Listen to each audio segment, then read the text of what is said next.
Hello and welcome to Lunchtime Politics on Channels Television. I'm Kayode Fikulu here in Lagos, and here are the biggest political stories making the rounds at this time.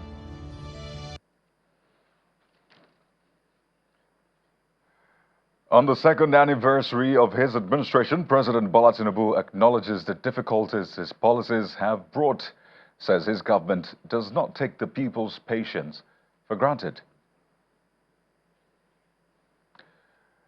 And security under President Tinubu also under scrutiny. Amidst reports of foreign dimensions to insecurity, a joint operation of the DSS and military dislodges scores of terrorists in Niger State.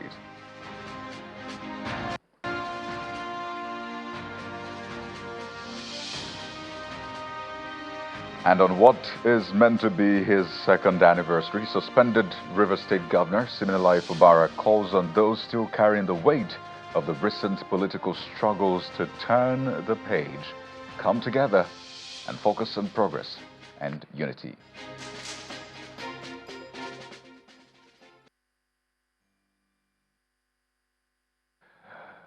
Well, 2 years into the renewed hope administration, and President Bola Tinubu has been speaking on his government's performance as it marks the second anniversary. In a statement released earlier today, he played up the progress of his government, affirming that economic reforms are yielding positive results. The president outlined the accomplishments under his renewed hope agenda, emphasizing the administration's commitment to tackling economic instability, improving security, reducing corruption, reforming governance, and alleviating poverty. President Tinubu acknowledged the difficulties faced by Nigerians during the reform period, but reiterated that the measures were necessary to avert fiscal collapse. Part of the statement reads, "While implementing the reforms necessary to strengthen our economy and deliver shared prosperity, we have remained honest by acknowledging some of the difficulties experienced by our compatriots and families. We do not take your patience for granted." He goes on to say, "I must reiterate that the only alternative to the reforms our administration initiated was a fiscal crisis that would have bred runaway inflation, external debt default, crippling fuel shortages, a plunging naira, and an economy in a free fall."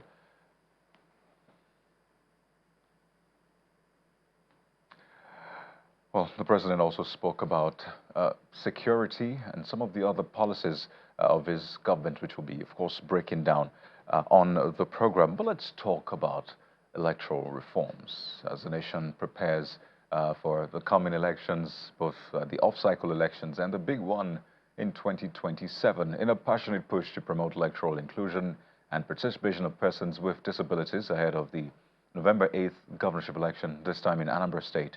The All Rights Foundation for Africa, in conjunction with the Independent National Electoral Commission, INEC, and TAF, has commenced a bold awareness campaign in 3 senatorial zones. They are insisting that the inclusion of people with disabilities in all electoral processes remains critical to the success of the exercise. In Awka, Anambra State, a non-governmental organization, the All Rights Foundation for Africa, TAF, in partnership with the Independent National Electoral Commission, INEC, is championing the rights of persons with disabilities in the electoral process. The chief executive officer and founder of the organization disclosed that over 30 million PWDs in Nigeria face abuse, stigma, and discrimination. We are making a loud statement that despite our so-called disability, we are able not only to vote, but to be voted for. So today, let us send a loud signal. Let our voice resonate from this room to Awka, the state capital, that in spite of what they think of us, we are able to do the very thing that any able-bodied can do. Don't let anyone make you feel less important.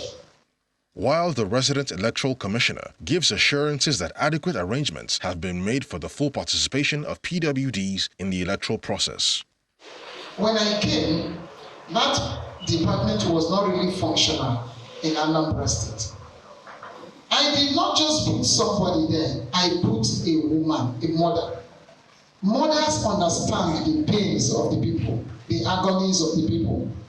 No matter how a child is, a mother does not forget. A mother does not abandon. It is right of every citizen of Nigeria to vote and be voted for in any election. The Constitution says we should not discriminate based on gender, based on any geographical issue, on social status, disability, among others. The Constitution says so far as the person is alive.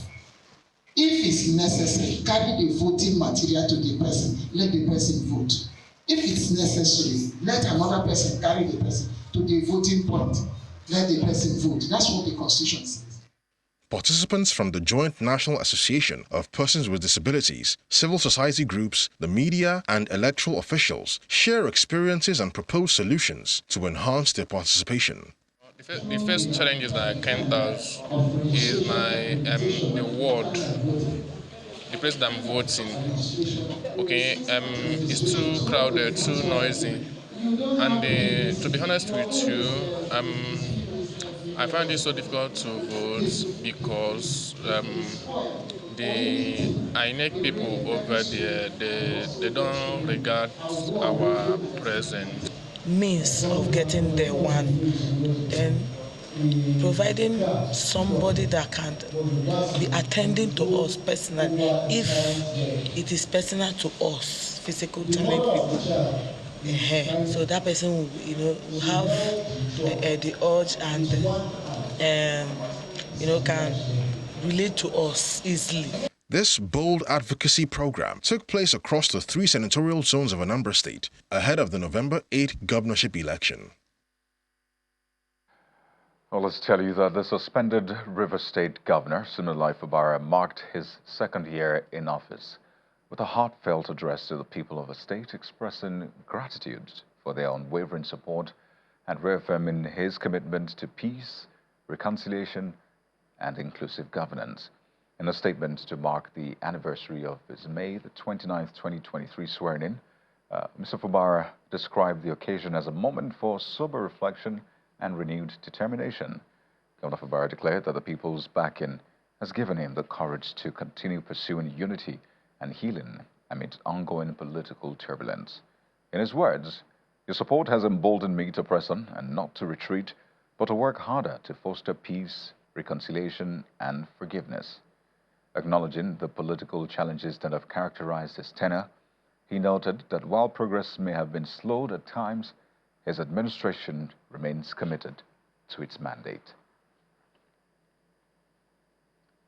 Well, staying in the state, the Tony Okocha-led River State chapter of the All Progressives Congress has formally endorsed President Bola Tinubu as the party's sole candidate for the 2027 presidential election. The endorsement was made during a stakeholders meeting in Port Harcourt, which included the State Working Committee, local government party chairman, and leaders of the party's 319 wards. Speaking at the meeting, State Chairman Tony Okocha said the APC is in the process of amending its constitution and urged party members to submit memoranda for consideration. He addressed the recent wave of defections into the party across states, calling for discipline and unity. Has agreed to join forces with progressive individuals of Nigeria who had seen the handwork of Mr. President and has so felt that it has endeared him for support for 2027. That's one point we have raised.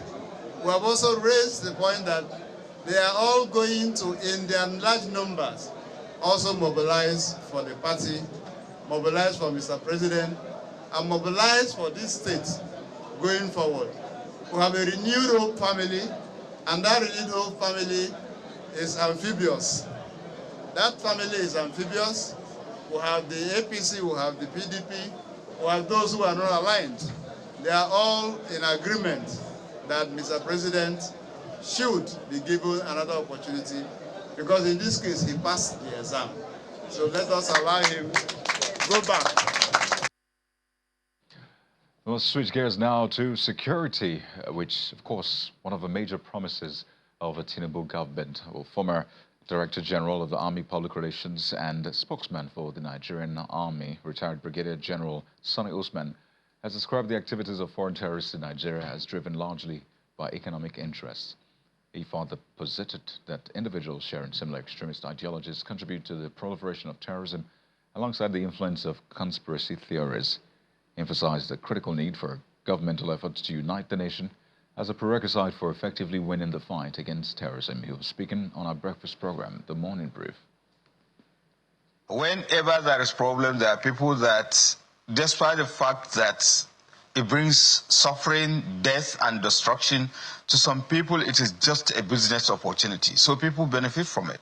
Sometimes, and in most instances, even the efficacy of the terrorists, that of a foreign terrorist has no compassion, has no affiliation with Nigerians, so definitely they are far more wicked as compared to those local terrorists. Then the other one is the issue of international dimension. You know it. The issue of conspiracy theory, whether we like it or not, is there. Then the third and most important aspect is the issue of ideology. Remember, Boko Haram is determined to create an Islamic state within the Nigerian state. So automatically, anybody with likely ideology or mindset would like to contribute his or her best to the cause of the Boko Haram terrorists. So basically, when you put all this together, you will understand the reasons or the motivation for foreigners to come into the country to contribute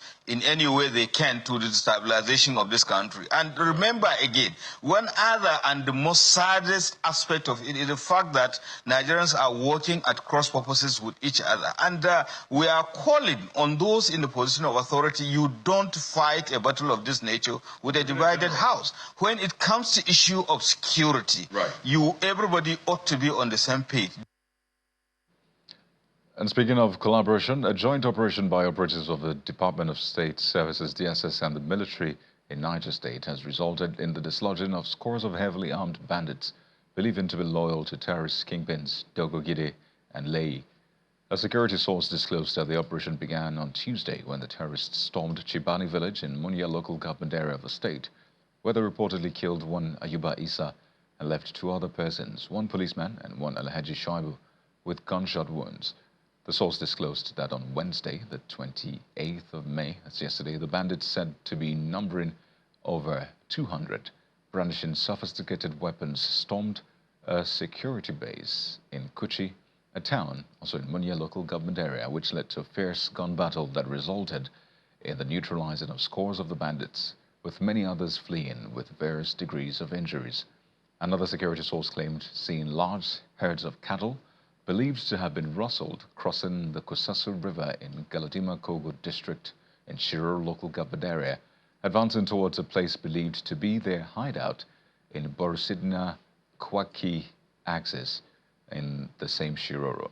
The source said DSS operatives and soldiers of the Nigerian Army in the area had contacted the Nigeria Air Force for aerial support. So let's get some more insight into the whole security situation, particularly under the renewed hope agenda and administration of President Bola Tinubu. We're joined on the program by Mr. Kingsley Ozama, who's a security consultant, joins us virtually on the program. You're welcome to Lunchtime Politics, Mr. Ozama. Oh, good afternoon. Thanks for having me again. From a security perspective, I mean, you see the numbers, you see the incidents. How would you rate this government in terms of performance when it comes to that vital area of security, securing the lives and property of Nigerians across board now? I'm talking welfare, I'm talking the equipment, the platforms in terms of intelligence, thwarting attacks, the whole gamut of it. Well, thank you for that. There is significant improvement in terms of welfare and the operations of the security agencies, from the military to the Secret Service, the DSS, and the police. Then, yes, we still have pockets of challenges across the 6 geopolitical zones and also here in the federal capital territory. But the fact remains that no country in this world without security challenges. Okay, because if there are no security threats, then that means there is no essence of having the law enforcement agencies or security agencies, so to speak. But rather, the fact remains that the government still has a lot to do given our peculiar challenges from the banditry, just like you made reference to the incidents in Niger State, where we commend the operations of the DSS in collaboration with the military, and now awaiting more support from the Air Force to make sure that they can dislodge these bandits.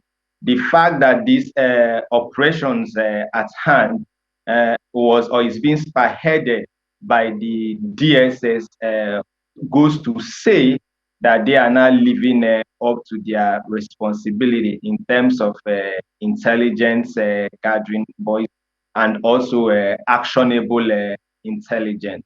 But when you look across the six geopolitical zone based on renewed hope agenda, we can give it to the president that the issue of a militancy in the Niger Delta has reduced to a very bare minimum level.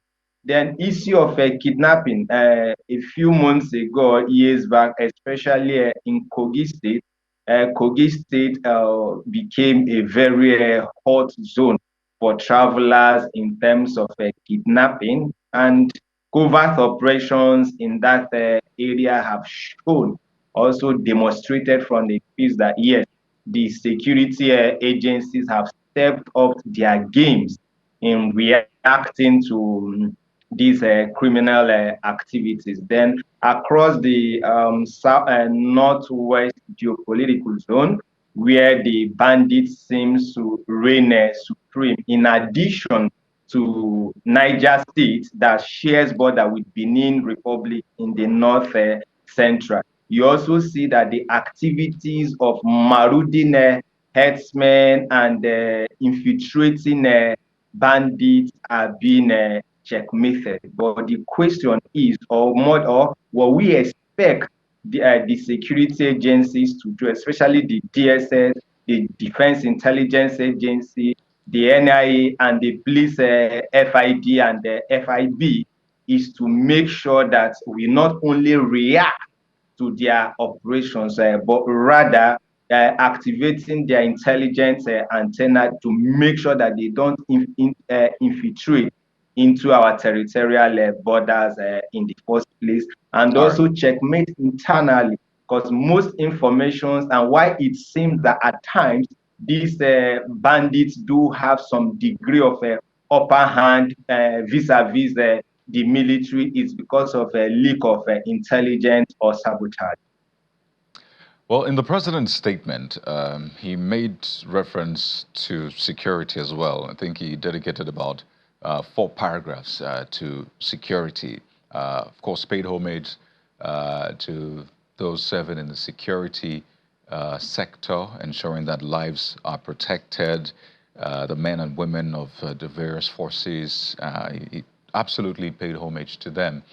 But in the last paragraph where he spoke about security, he talked about the Northwest, hitherto under the control of bandits, talking about how the gallant forces have been able to restore order, reduce and eliminate the threats to lives and livelihoods. But the president did not speak to the situation in the Northeast, particularly in Borno State, where we've seen the governor crying out for Marte and some other areas. In Taraba as well, where 40 people were killed some days ago. So we've seen these incidents. The North Central too, in Benue and Plateau, where we saw weeks ago these attacks. So the president didn't mention these areas. Do you think this was deliberate? Is it that he's not acknowledging that, oh yes, these areas have challenges and will resolve them, but he spoke to the Northwest alone, didn't speak to the Northeast and parts of the North Central?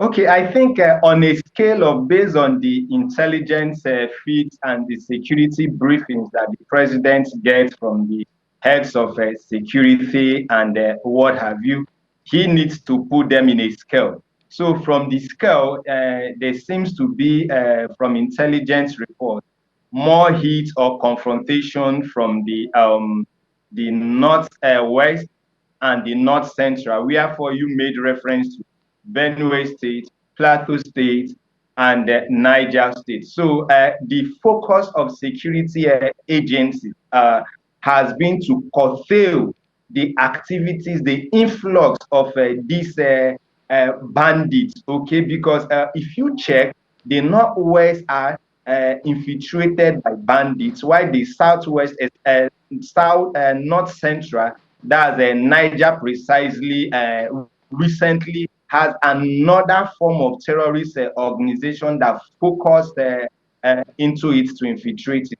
Then in terms of Northeast, the activities of Boko Haram, it's been there for almost 2 decades now. So what the president did, I think, in my own understanding or opinion, is not to give them a hype, a propaganda that will make them feel that they've gotten his attention, because I am quite sure of what the military are doing underneath, behind the scene, unannounced, to make sure that they can bring the situation in Borno, Taraba under the control. And we shouldn't see, sometimes, I think the president also tried to deviate away from what some of us would regard as a mere political rhetoric.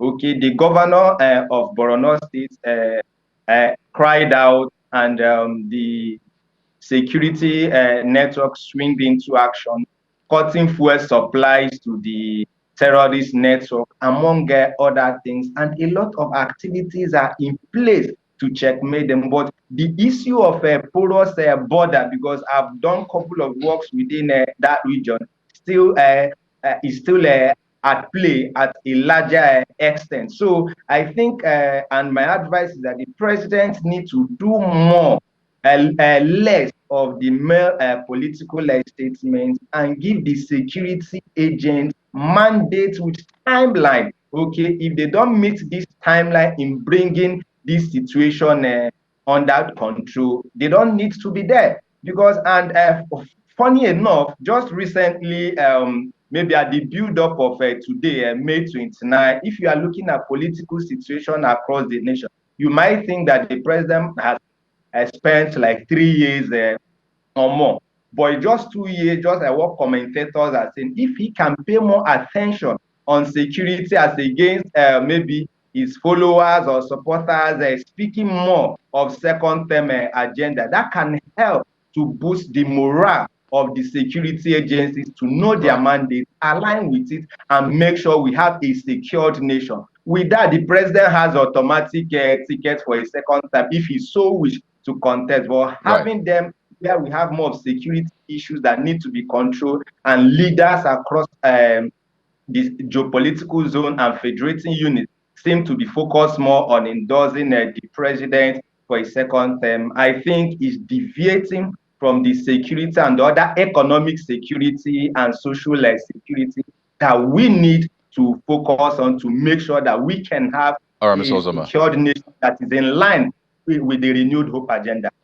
One of the terrorist kingpins that has been a thorn in the flesh, Bello Turji, is also still at large. So that, I imagine, would be high on the agenda, on the dashboard of the security agencies, by extension the president, because, well, he has caused no small havoc himself and others around him, even though the military has told us that they've been able to get some of his second in commands and the rest. But there's no way we'll have this conversation as we wind down without speaking about equipping. Right. So we hear that these terrorists, for example, have drones. The bandits have drones that they use. And you'd expect that Nigeria, being a sovereign state, at least one of the most powerful on the African continent, is able to have scores of unmanned aerial vehicles that can be able to conduct air assault in such clinical manner. The situation in Niger State, for example, reports said that the Air Force had also been contacted for that particular mission. So I want you to speak to the equipping of our military police with cutting-edge technology such that we reduce casualty and we're always 10 steps ahead instead of playing catch-up as we see in some cases? Okay, what we have, when you say cutting-edge technology, you seem to forget that this cutting-edge technology are based on external procurement. We are procuring them from one nation or the other. And sometimes this nation who sells these gadgets to our nations like Nigeria, they have chips. If they have interest in the nation, okay, they can have a way, some of them sabotage the effort of the state to enhance security. Pardon, That is Minister why if you Ozama, look at pardon me, just nations to that quickly are put this in, just a second. So a drone, for example, can be manufactured in Nigeria, is being manufactured in Nigeria, at least that I can say for sure. And we have the Daikon, we have other industries who are able to manufacture, I'm just talking drones, okay, unmanned aerial vehicles are able to drop some sort of payload on these terrorists. These things, we can manufacture them in Nigeria, and even being manufactured here in Nigeria. Yeah, I'm aware that we have a company also here in FCT that are into that, but there are grades and level. Then the responsibility also falls saddled on the Air Force. The Air Force does not need to be expressly contacted to react to the case of Niger State, okay? We should have our satellite, should have our sophisticated drone that from time to time on a daily basis conduct air surveillance. And when you see foreign objects, okay, meaning drones or aircraft that you don't have the serial number, that are not cleared to fly in your airspace, you take it down. That is the responsibility of the Air Force to do, to maintain, to ensure that we have air security. But wherefore we are looking forward a situation whereby everything depends on foreign procurement, or you must be contacted first by the DSS or the army to provide your support for Niger State. Wherefore, you are part of the intelligence community that there are issues in Niger State. That raises a big question on the part of the Air Force. But again, it also calls to the issue of an operational budget. Those who are trained, are they training others? These gadgets that are procured, is it the guys with the requisite skills in the Air Force that are manning or controlling these gadgets? Or are people selected based on their political alignment, favoritism, to be able to occupy that office or to be in charge of this equipment? Because in the past, the problem we've been having across all the security layers is where new military armament or security equipment are procured, favoritism is upheld as against skills and those who have the technical know-how to be able to man this equipment. Well, Mr. Ozama, job of work cut out for the president, and these are existential issues, particularly for the communities that are under attack from time to time. Yes, we must commend the police, the military, the DSS for coming through for these communities time and again. And we wish them the very best and look forward to even bigger results in the coming days. But we have to thank you so much. I'll be speaking with Mr. Kingsley Ozama, a security consultant, joining us as the President Tinubu marks second year anniversary in office. Thank you once again. Thank you for having me. Well, that's been the program for today, taking a look at President Tinubu's performance when it comes to security. But we have more for you. At 5 p.m., Channels Television will be bringing you a youth forum where we'll break down some of these policies and the state of the nation from the lens of the youth, the government. So be a part of it by 5 p.m. I'm Kayode Kikulu. Goodbye.